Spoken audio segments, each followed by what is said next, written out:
All right, this is Algebra 1B Part 1, Unit 5, Lesson 4. We're going to talk about the zero product property. This is a technique we can use to solve quadratic equations. And it's going to lead to that, but we're going to get through several steps first. First, I want to write up a few problems here, arithmetic problems, for you to do mentally. 5 times 0. 0 times 4, 0 times 0, negative 2 times 0, 0 times negative 2. Okay? You probably have learned the rule by now that anything multiplied by 0 is 0. 5 times 0 is 0. 0 times 4 is 0. 0 times 0 is 0. Negative 2 times 0 is 0. And 0 times negative 2 is 0. This is known as the zero product property. Any number multiplied by 0 is 0. And the converse of that statement is true as well. What if I have two numbers that multiply together and the answer is 0? The answer to that question is one of them, or both, must equal 0. One or both must equal 0. So if I have A times B equaling 0, the only way for that to happen is either A equals 0 or B equals 0 or both. Okay? So let's look at how that applies to quadratics.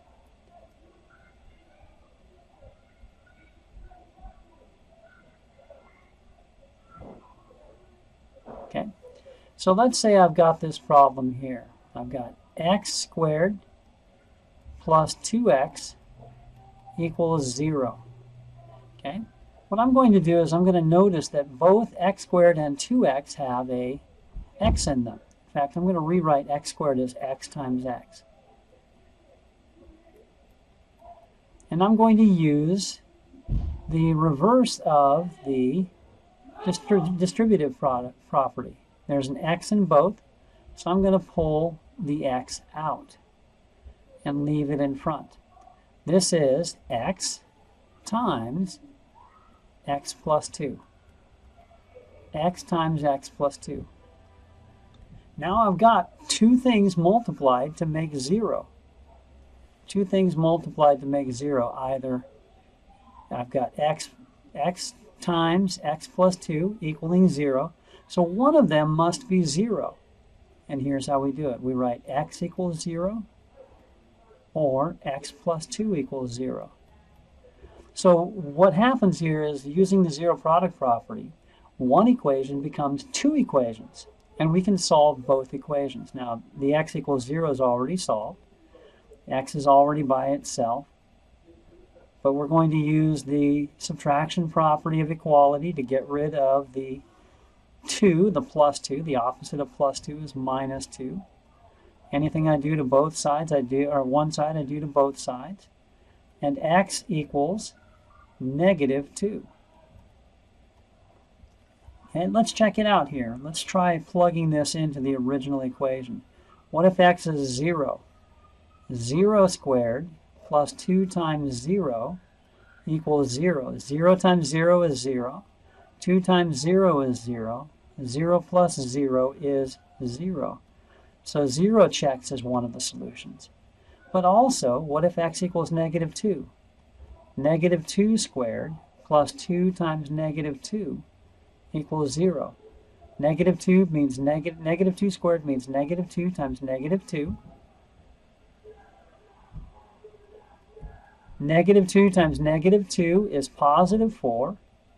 2 times negative 2 is negative 4, and 4 minus 4 is 0. So it checks out. Okay? This is how we use the zero product property to solve quadratic equations. Now, the step that I did here, we call factoring,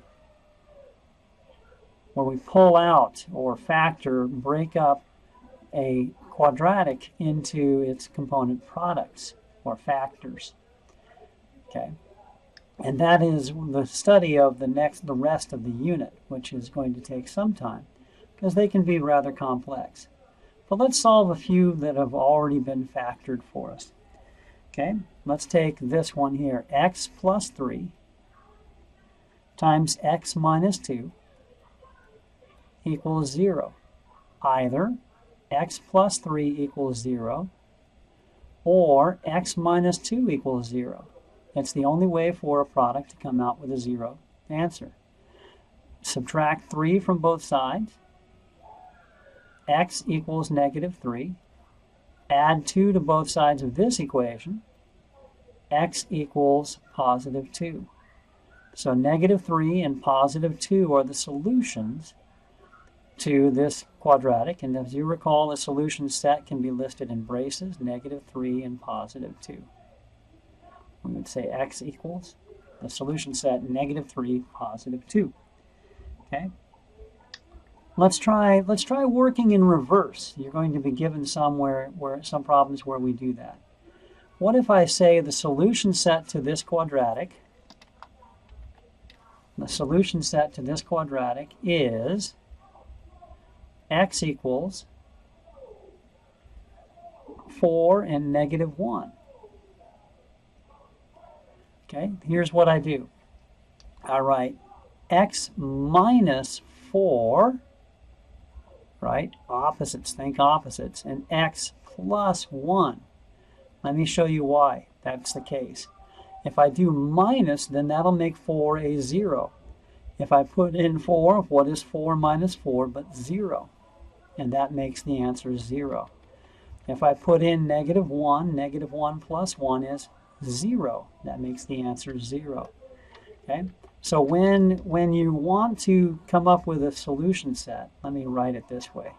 If the solution set is a comma b, then the quadratic that has that solution will be, or one quadratic that has that solution is x minus a, comma x, or parentheses, x minus b equals 0.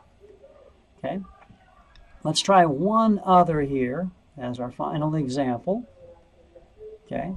And that's this. What if I want the solution set to include a fraction?